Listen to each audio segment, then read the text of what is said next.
You know, if a big luxury car is too much for you, but yet you'd like a little more room than a pony car offers, the boys at Lincoln Mercury suggest this intermediate Cyclone GT. Our test car came with a standard 351 cubic inch V8, topped with a 2-barrel carburetor. That's a far cry from the racing version, but nonetheless a fair performer.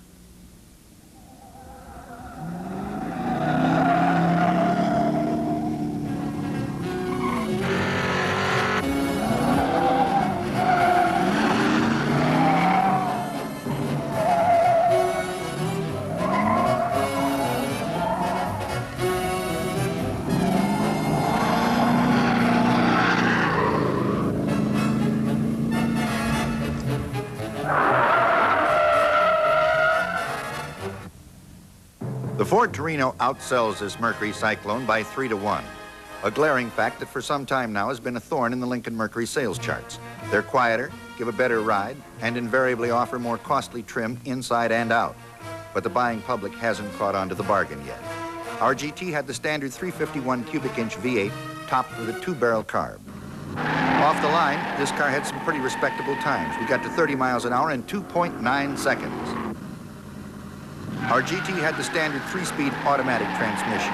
This power combination probably won't win many free hamburgers at the drive-in drags, but we still ran it up to 45 in 5.6 seconds. For the family that likes a little sportier than usual transportation, this is it. The G78 by 14 white sidewall tires are another standard offering. When we left the line for the third time, they bit hard, and our needle hit 60 in 9.2 seconds. The base retail on this Cyclone is $3,646. It costs the dealer $29.71, and for some number in between, you can own it, plus accessories, of course. One item we would suggest is the cross-country ride package, consisting of heavy-duty front and rear shocks, heavy-duty springs, and a front stabilizer bar.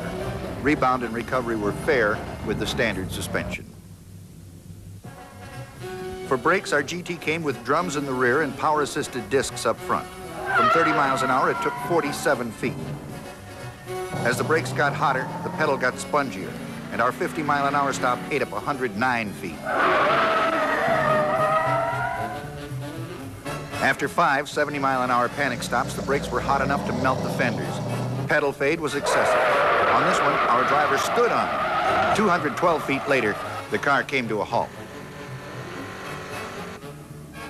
In the cornering department, our test car was exciting, to say the least, mainly because we didn't know if it'd make it through the turn.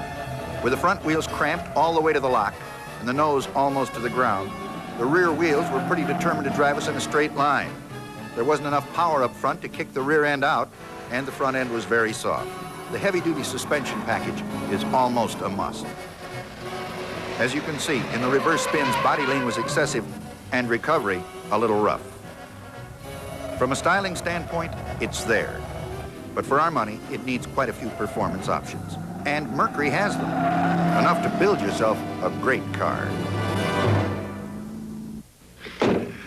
Well, it is, friends, our test of the standard Cyclone GT, 351 cubic inches, 2-barrel carburetor. As we mentioned, a little on the docile side, but a fair performer. Now, in the weeks to come on Car and Track, for those of you that like your cars a little more violent, we'll do a 429 version. There's quite a difference.